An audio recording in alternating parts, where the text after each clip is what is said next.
Welcome back to my channel. ಇದು Wednesday morning log. ನನ್ನ day morning 3 o'clock start ಆಗಿಬಿಡುತ್ತೆ. ಏಕೆಂದರೆ ಎದ್ಬಿಟ್ಟು ಫಸ್ಟು ಬ್ರಷ್ ಮಾಡ್ಕೊಂಡ್ಬಿಟ್ಟು ಬಿಸಿನೀರು ಕಾಸ್ಕೊಂಡು ಕುಡ್ದು ವರ್ಕೌಟು, ಮೆಡಿಟೇಷನ್, ಎಕ್ಸಸೈಜ್ ಅಂತ ಮಾಡ್ಕೊಳ್ತೀನಿ. ನೆಕ್ಸ್ಟ್ ಅದಾದಮೇಲೆ ನನ್ನ ತಿಂಡಿ ಎಲ್ಲ ರೆಡಿ ಮಾಡ್ಕೊಳ್ಳೋದು. ಇವತ್ತಿನ ತಿಂಡಿಗೆ ವಾಂಗಿಬಾತ್ ಮಾಡೋಣ ಅಂತ ಪ್ಲ್ಯಾನ್ ಮಾಡ್ಕೊಂಡಿದ್ದೆ. ಹಾಗೆ ನಿಮಗೆಲ್ಲರಿಗೂ ತಿಳಿಸ್ಬೇಕು ಅಂತ ಹೇಳ್ಬಿಟ್ಟು ಒಂದು ಟಾಪಿಕ್ ಜೊತೆ ಬಂದಿದ್ದೀನಿ. ಅಂದರೆ ನಮಗೊಂದು ಲೈಫಲ್ಲಿ ಒಂದು ಗುರಿ ಇರಬೇಕಲ್ವ. ಆ ಗುರಿ ಕಂಪ್ಲೀಟ್ ಆಗಬೇಕು, ಆ ಗುರಿನ ಮುಟ್ಟಬೇಕು ಅಂದರೆ ಪ್ರಾಕ್ಟೀಸ್ ಇಂಪಾರ್ಟೆಂಟ್. ನಾವು ಪ್ರಾಕ್ಟೀಸ್ ಇಲ್ಲದೆ ನಾವು ಯಾವ ಗುರಿನೂ ಮುಟ್ಟೋದಕ್ಕೂ ಆಗೋಲ್ಲ. ನಮ್ಮ ಲೈಫಲ್ಲಿ ನಾವು ಸಕ್ಸಸ್ ಕಾಣೋದಕ್ಕಂತೂ ಸಾಧ್ಯನೇ ಇಲ್ಲ. ಹಾಗಾದರೆ ಹೇಗೆ ಮಾಡಬೇಕು ಪ್ರಾಕ್ಟೀಸನ್ನ ಹೇಗೆ ಮಾಡಬೇಕು ಅಂತ ನೋಡೋಣ.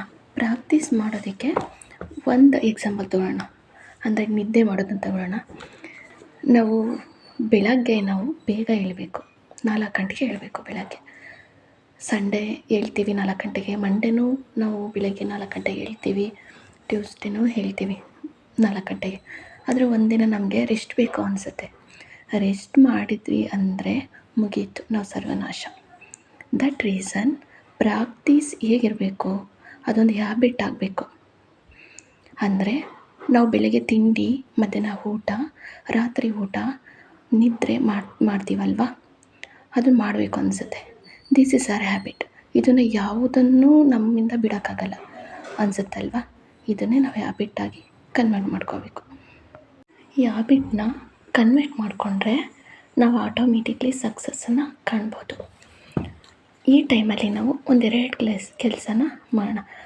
ಒಂದೆರಡು ವಿಚಾರದ ಬಗ್ಗೆ ತಿಳ್ಕೊಳ್ಳೋಣ. ಒಂದು ಗುಡ್ ಹ್ಯಾಬಿಟ್, ಒಂದು ಬ್ಯಾಡ್ ಹ್ಯಾಬಿಟ್. ಬ್ಯಾಡ್ ಹ್ಯಾಬಿಟ್ ಅಂದರೆ ಜಾಸ್ತಿ ನಿದ್ದೆ ಮಾಡೋದು, ಇದು ಕೂಡ ಒಂದು ಬ್ಯಾಡ್ ಹ್ಯಾಬಿಟ್. ಕರೆಕ್ಟಾಗಿ ಕೆಲಸ ಮಾಡದೇ ಇರೋದು ಕೂಡ ಒಂದು ಬ್ಯಾಡ್ ಹ್ಯಾಬಿಟ್. ಎಕ್ಸಾಂಪಲ್, ಒಂದು ಪುಟಾಣಿ ಗಿಡನ ನಾವು ಇಟ್ಟಿರ್ತೀವಿ ಅಂದ್ಕೊಳ್ರಿ. ಆ ಪುಟಾಣಿ ಗಿಡ ಚಿಕ್ಕದಿದ್ದಾಗಲೇ ಅದು ಸರಿ ಇಲ್ಲ ಅಂದರೆ ನಾವು ಬೇಗ ಕಿತ್ತಾಕ್ಬೋದು ಈಸಿಯಾಗಿ. ಅದೇ ಆ ಗಿಡ ದೊಡ್ಡದಾಗಿ ಬೆಳೆದು ಬೇರು ಬಿಟ್ಕೊಂಡ್ರೆ ಅದನ್ನು ಕೀಳೋದಕ್ಕೆ JCB ಬೇಕು ಅಲ್ವಾ. ಇಲ್ಲ ಮೇಡಮ್, ನಾವು ಹುಟ್ಟಿದಾಗಿಂದ 8 ಗಂಟೆಗೆ ಹೇಳೋದು ಅದು ಅಭ್ಯಾಸ ಆಗಿಬಿಟ್ಟಿದೆ ಅಂದರೆ ಅದು ಮರವಾಗಿ ಬೆಳೆದು ನಿಂತುಬಿಟ್ಟಿದೆ ಅಂತ ಅರ್ಥ. ಅದನ್ನು ಕೀಳೋಕ್ಕೆ ಆಗಲ್ಲ ಅಂತ ಅಲ್ಲ, ಅದನ್ನು ಕೀಳ್ಬೋದು. ಹೇಗೆ? ದಟ್ ಮೀನ್ಸ್ ಲಾಂಗ್ ಎಫರ್ಟ್ ಬೇಕು. ಲಾಂಗ್ ಎಫರ್ಟ್ ಇದ್ದರೆ ಅದನ್ನು ಕೂಡ ಕಿತ್ತಾಕ್ಬೋದು. ಹಾಗೆ ಕೆಟ್ಟ ಹ್ಯಾಬಿಟ್ಸ್ನ ಬಿಸಾಕಿ ಗುಡ್ ಹ್ಯಾಬಿಟ್ಸ್ನ ಇಟ್ಕೊಳ್ಳಿ. ಕೆಟ್ಟ ಹ್ಯಾಬಿಟ್ನ ಏನು ಬಿಡಬೇಕು ಅಂದರೆ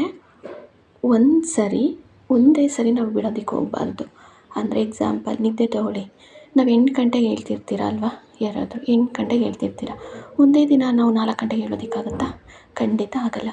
ಹಾಗಾಗಿಬಿಟ್ಟು 8 ಗಂಟೆಗೆ ಹೇಳೋರು ಒಂದಿನ 7:15 ಹೇಳ್ರಿ, 7:45 ಇನ್ನೊಂದು ದಿನ ಹೇಳ್ರಿ, ಒಂದಿನ 6 ಗಂಟೆಗೆ ಹೇಳಿ.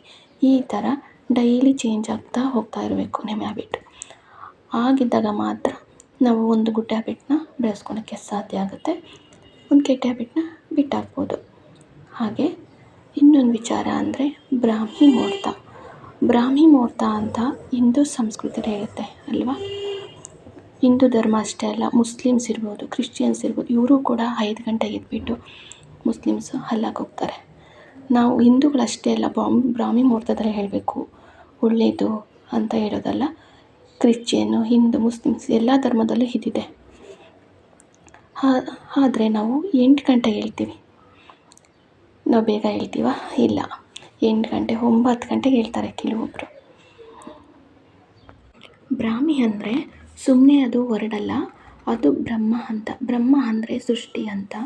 ನೀವು ಏನೇ ಮುಟ್ಟಿದ್ರೂ ಆ ಟೈಮಲ್ಲಿ ಸಕ್ಸಸ್ ಆಗುತ್ತೆ.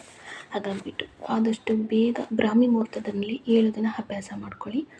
ಚಾಲೆಂಜ್ ಹೇಗಿರುತ್ತೆ ಅಂದರೆ 15 ದಿನವರೆಗೂ ನೀವು ಒಂದು ಗುಡ್ ಹ್ಯಾಬಿಟ್ನ ಕಂಟಿನ್ಯೂ ಮಾಡಿ.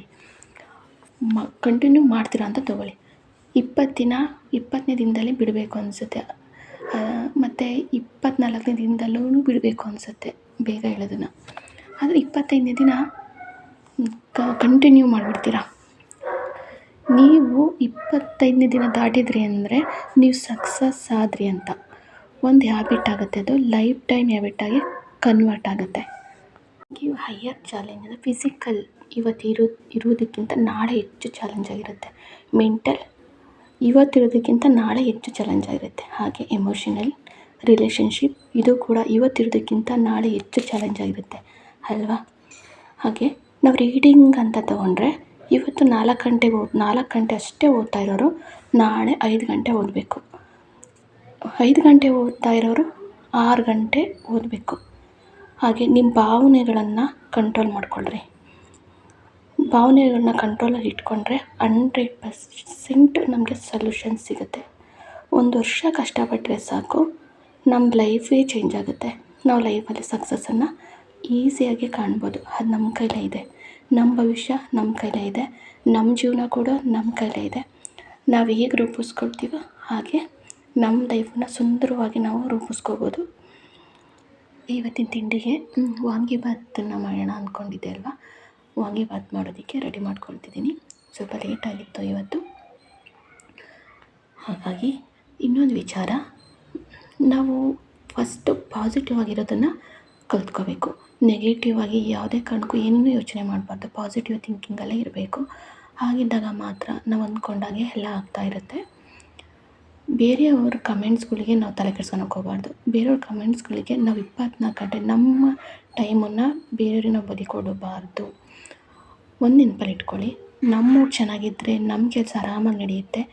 ನಮ್ಮ ಮೂಡ್ ಚೆನ್ನಾಗಿಲ್ಲ ಅಂದರೆ ನಾವು ಮಾಡೋ ಕೆಲಸಗಳೆಲ್ಲ ತಪ್ಪಾಗೇ ಆಗುತ್ತೆ.